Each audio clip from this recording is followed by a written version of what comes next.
Hi, everybody. Welcome to Quarantine Parenting. I'm excited to be here. We have a super guest today. I'm excited to introduce him. Mr. Hernandez is a PE teacher and a pro boxer. He teaches pre-K to 8th grade, and he is dedicating his time to talk to us parents about what we can do to help our kids move their bodies. Mr. Hernandez, can you introduce yourself, please? Yes, hello. My name is Mr. Hernandez. Like you previously said, I do work at Canoon Elementary School. I've been a teacher for 2 years now. I was a substitute teacher last year. I worked with multiple grade levels just to see where did I feel comfortable at, and now I'm a full-time PE teacher at Canoon. Yeah, fitness has always been a big part of my life. I started boxing, going to the gym with my father when I was 4 years old, and just being physically active was always a main thing in my household. You know, growing up with a house full of boys, me and my little brothers, cousins, felt bad for my mom, but we were always running around doing things. So as I got older, not only did I get committed to boxing, but I also made sure I stayed true to my education. And I went to DePaul University. I graduated with a 4-year degree on physical education. And then I became a professional fighter, a pro boxer at the age of 19. So it's been fun, but the main reason why I chose physical education as my major in college is because it just came so easy to me, because I've been doing it all my life. But not only that, I also see the huge amount of benefits it has on your life to be physically fit and just be active. Well, I think that at this point in time during quarantine, it's really important to be active. And I love the point that you talked about benefits. What are some benefits we Yeah. can sell to our kids about staying fit? What would you recommend?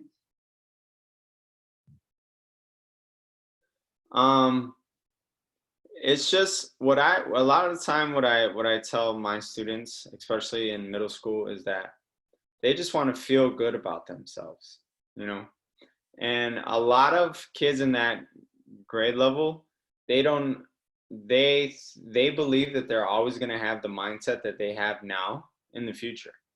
And I tell them, like, hey, I understand that you don't like this stuff now, or you might not want to, engage in physical activity as far as fitness right now. But in the future, when you're 20, 21, 22, you might love this stuff, and then you might regret not participating or not learning this stuff now. So just try your best and try to stay active. And most of the time, my students will give me some type of effort. And what I look for is, I'm not looking for perfection, obviously. I'm just looking for some level of participation. And speaking from that, I'm speaking from a teacher point of view in class, but I'm also speaking on the behalf of parents, because I feel like you're just looking for some kind of effort. You're not just going to go to one of your children and be like, okay, today we're running 3 miles and all that, you're just little by little, each day you just get them engaged in physical activity, and they'll be fine. Well, I like that idea of little by little. So what if I Yeah. wanted to get my daughter moving and, we haven't done anything? What are some steps or maybe some tutorials? Like, how can I think about fitness and include it in our homeschooling? Well, a lot of what parents do in general from day-to-day activity is fitness. Every day we wake up and we have to walk. You have to walk around to get to places. So take your child for a walk. You don't have to say you're working out right now. You can say, hey, let's go for a walk to the store. Obviously, take all safety precautions with what's going on right now. But even if you don't go to the store, walk around your block, and students love when they're with their parents, especially in the middle school grades and the younger grades. Disguise this physical activity as just a part of your daily routine. It can start as simple as, let's wake up and go for a walk. You walk maybe around the block 2 times, then the next week you walk around the block 3 times, especially the weather is getting nicer and summertime is coming. A lot of the time, one thing I love to see is when I'm driving around is parents out there with their kids. I know that we're all busy, but if you're asking your child to kind of just put away some time to be physically fit, I believe that the parents should do as well. We as adults, we have to lead by example, and I think that if the parent is out there with the kid, one thing I love to see is when I drive by and I see mom and dad out playing volleyball or catch or something, or even older brothers, older siblings. If I'm in high school and I have younger brothers, then maybe I take my little brother out to play catch. All of those activities are being physically fit. It's some kind of fitness. Like we spoke earlier, like I was saying, chores around the house, right? That's a big thing. Sweeping, carrying stuff around, cleaning the bathroom, cleaning their room, movement. It's better than just sitting here, on the video games or on your phone. Right. It's movement. I And now's love the best time to do those things that you put to the side for so long, Yeah. So let me recap those ideas. So you said chores are considered physical activity. You love the fact that when you're outside, you get to see parents either playing catch, any sports, just being outside. Walking is another easy one. You can do, what else did you mention? Like, even if you're in high school, like teaching your younger sibling basketball, soccer, any sort of sport. And those are easy things that don't cost any money, and you just have to get outside. Yeah, and there are, like, let's say, okay, mom or dad had a long day at work, but they still think that their kid should have some kind of physical fitness, or maybe grandma and grandpa are watching the child. YouTube is a huge media platform that anyone can use. You can type in like you can type in like simple exercise routines for adolescents or something, and videos will pop up, and you can have them cover those same videos. If you are really strict on like, no way am I going outside, no way am I walking, not even if it's in my backyard, I'm going to stay inside, then that is another option that you have. You use the media platforms as things. And if you don't have access to internet or Wi-Fi, then parents should obviously have to step up in that case. And like I said earlier, a couple things are like simple things like AMRAP. So as many reps as possible. Basically, you're just going to pick a certain exercise and have your child repeat that exercise for a certain amount of time. So if I want my child to have 5 minutes of physical activity of like push-ups, sit-ups, crunches, any exercise that I know, I'm going to design something like that and have them do that for that amount of time. Oh, I really love that idea. Being homeschool, sometimes going through math, reading, and no breaks is really hard for my daughter. So you're saying like incorporating mini activities in between, like let's do a minute of jumping jacks, like a brain break. Yes, brain break. We do that in class, and it's huge. I actually help teachers at my school give them ideas for brain breaks while they're in class. Even a get up and stretch. Like that is physical fitness. It's okay, reach for the sky, touch your toes, quad stretch, arm circles, right over left, things like that. You can take those brain breaks during simple activities like we're working on reading homework and things like that. Now, for middle school, it's a little more challenging because with my experience, there's a lot of attitude sometimes when it comes to Yeah, things they don't like to do. How do you yeah. overcome attitude to get them moving? Because it's so important. What would you do? You got to do it with them. You have to do it with them. And you have to lead by example. A lot of one thing that I was taught from one of my mentors is like, children mimic what they see. They mimic what they see. And it doesn't matter as a parent. Okay, let's say I'm a parent who hasn't been physically active. I haven't worked out. Your child mimics what you do. So if they're gonna watch you and see, okay, my mom and dad doesn't work out, then I have this conversation with students all the time. Well, why do I have to do this if my parents never do it? And it's never too late to start, though. It's never too late to start. It's never too late to say, hey son, or hey daughter, we're gonna come do this exercise with me. I have a family friend who has 12 kids. It's a lot of children. Yeah. And she does yoga with them every morning. She goes on YouTube, finds a yoga, and they don't even have yoga mats. And a lot of her kids aren't doing the proper form. But yoga she has taught all of her children that it is a silent form of meditation and physical fitness practice. She has embedded that in them.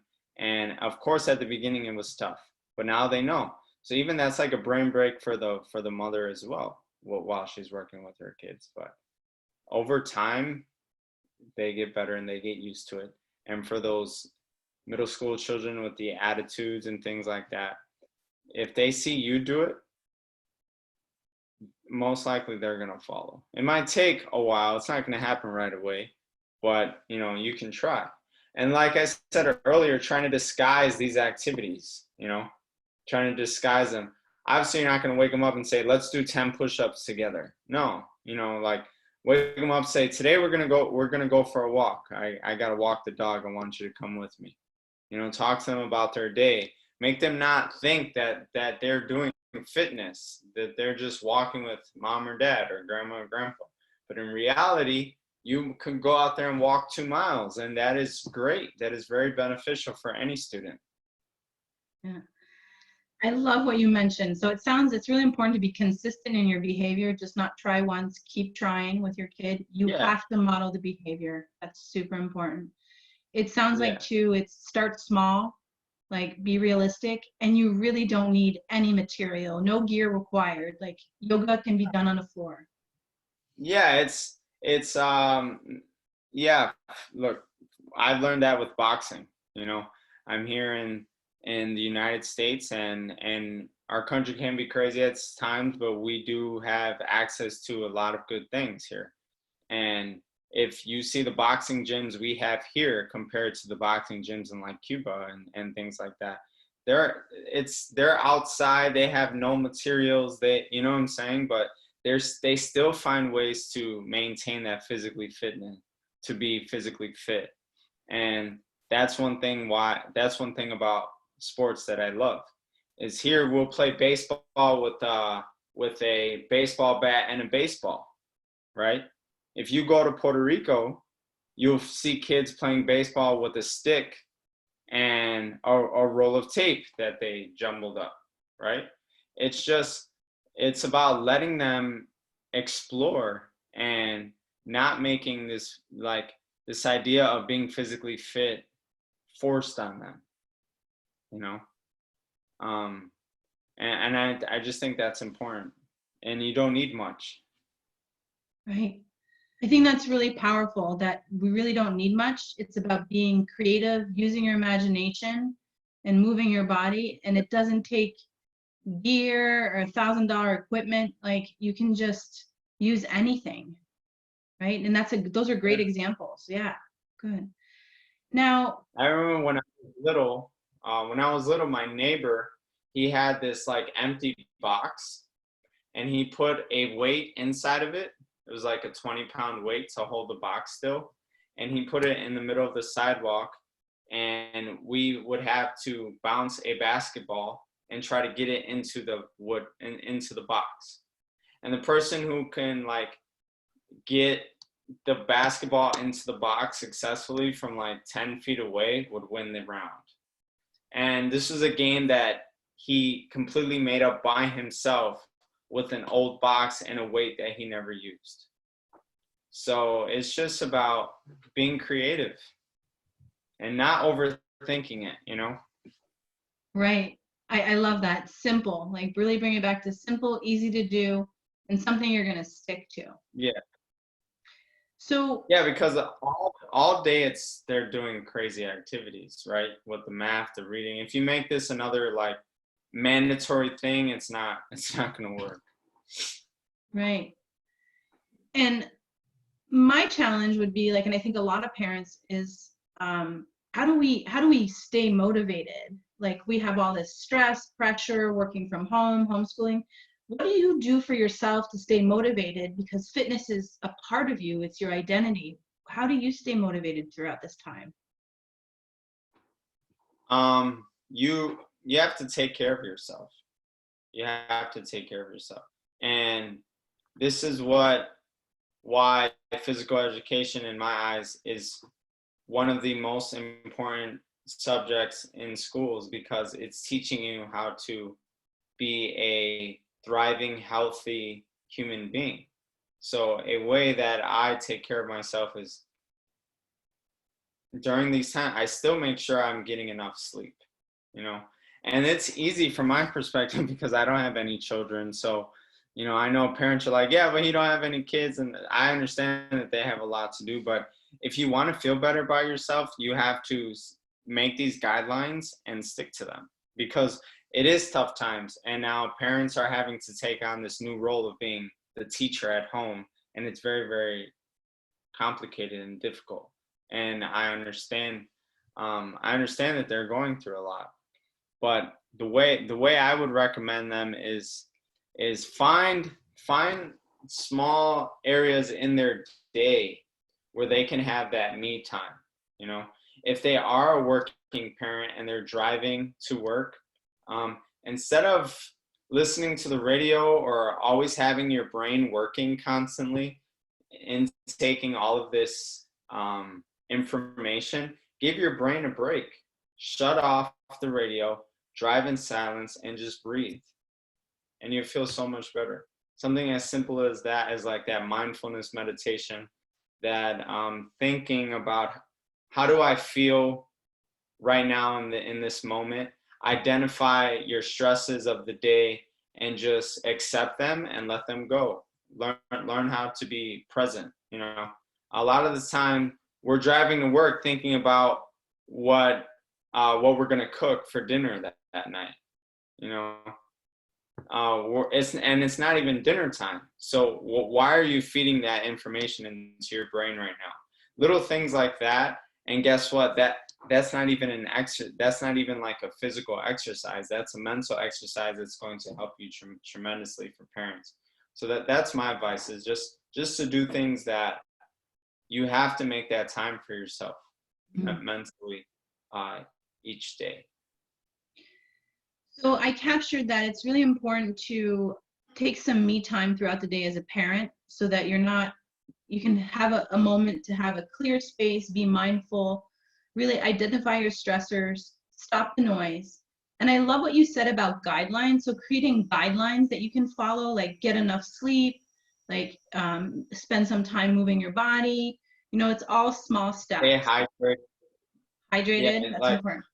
yeah, you got to stay hydrated.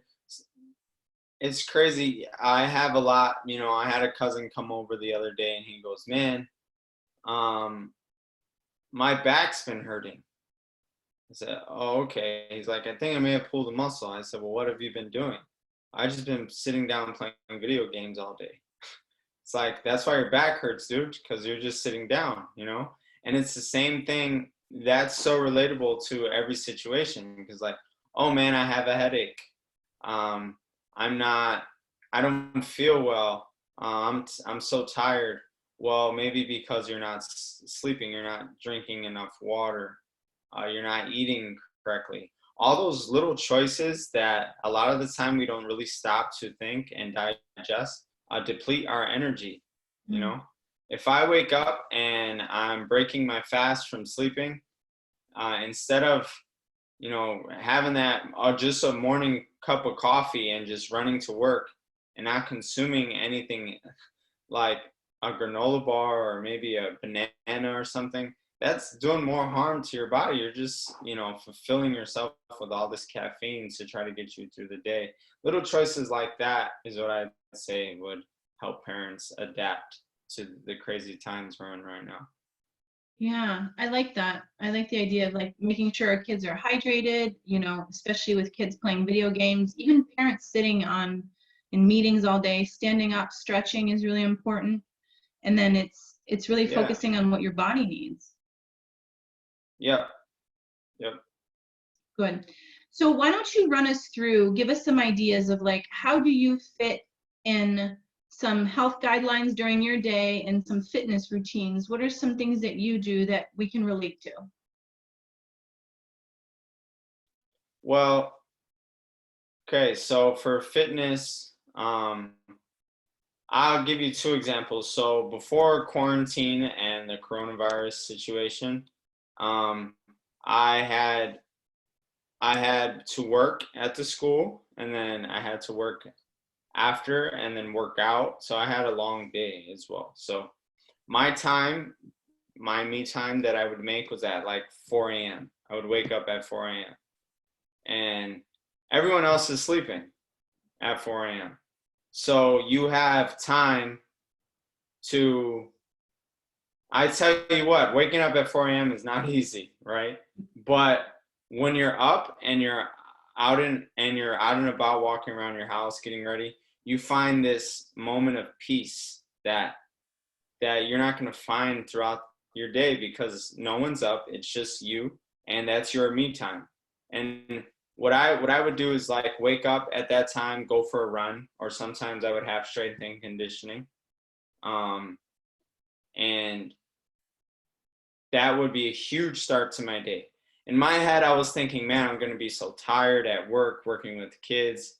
I was scared of like falling asleep because I was up at 4 a.m., 3 hours before, almost 4 hours before my work day started. But I found that I just had a tremendous amount of energy for that. But that's me coming from a biased state again, because I've been fit my whole life. Obviously, if you're going to be new to this lifestyle of taking care of yourself and really on top of things, it's going to take a couple weeks to get used to this. But you have to design that time. And now during the quarantine, I don't really wake up at 4 a.m. because I don't have to be at work, because my work is just online for a few hours a day. I still make sure that I'm up. I eat. I have a morning routine, a cup of tea and oatmeal, and then wait for that to digest a little bit, and then I work out. And then I do everything else on my day. I notice when I'm frustrated, anxious, kind of aggravated, it's because I didn't work out. I didn't stick to my routine. So once you start to realize that, then you become more faithful to your routine day in and day out. Oh, that's great.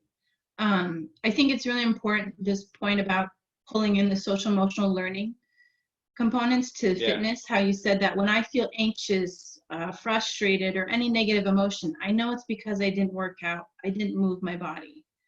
And I think that's something we have to realize. Yeah. I also like how you shared your morning routine. I think for parents, maybe it's not getting up at 4, but it's getting up an hour before everything else starts. like that me time.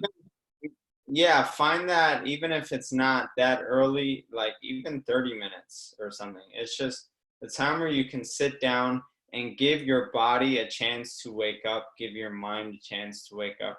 Think of the times of when you wake up late for work, how horrible the rest of your day goes.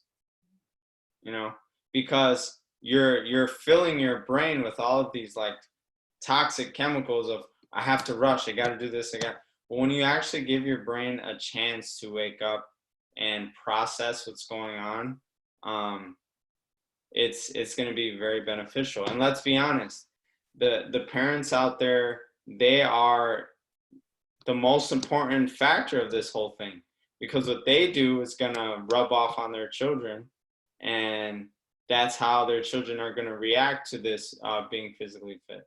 If mom and dad are in a good mood and engaging in this kind of lifestyle, the kids will follow right behind. So what if we're like in the midst of quarantine, we haven't been active, and like I'm listening to you share these tips. What can I start doing? Like, you know, just something small. Any advice that's small? Yeah. For example, if maybe there's an old closet that's dirty in your house, or a garage, or the grass needs to be cut, call your child out to help you with something like that, you know. And I'm speaking in terms of like middle school, like 4th to 8th grade, because the younger kids, they don't have any problem with being active. They wake up and they're active from morning to night. You know, I learned that with my nephew and my godson, and they're running up and down the stairs and just, you know, causing havoc all day long. But for the older kids, stuff like that, you know, learning their mind life skills, you know, learning how to turn on a lawnmower, cut the grass, learning when it was cold outside, learning to shovel snow, lay down salt. All of that is examples of an active lifestyle, right? Movement, little things like that. Or, hey, let me teach you how to cook something. Active lifestyle. It's not push-ups, jumping jacks, sit-ups. That is working out. That is exercise. An active lifestyle it's like a way of life, you know, where physical activity is a part of living.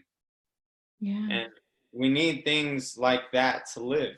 And I feel like we forget that sometimes, that those little things count as physical activity. So I would advise them. Now, going for a walk is obviously the easiest thing, but all those other examples I gave are beneficial as well. Right, I agree. It's starting small and then realizing that you celebrate those small successes. Like, I have a clean closet, I took a walk. So that kind of creates the momentum of being consistent in our behavior. And that feeling that you get when you accomplish things too. It's cool for your child to feel that too, you know, like, oh, look, you and we cleaned the closet together. Like that's awesome. That's a situation that they're probably going to remember, you know, throughout this quarantine. Right, it's bringing in physical activity and life skills and pulling it all together. Yeah. So in closing, do you have any final thoughts or advice for us parents as we go through homeschool? Yeah, I would say use your resources if you do have the access to Wi-Fi and things like that. There are plenty of things on like YouTube that you can Google to access that. I understand that parents on some days are going to be busy, probably exhausted from all the other things they have to get to.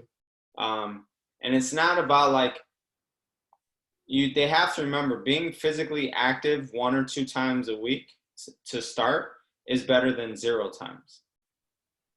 You know, if one day we go for a walk, that's better than not going for a walk at all.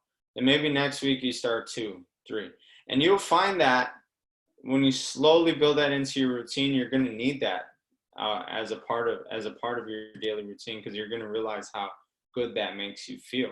You know, it's all about, we're in this era now of being extremely, we notice our social and emotional health a lot more now than we did back then, and physical fitness has a huge impact on that.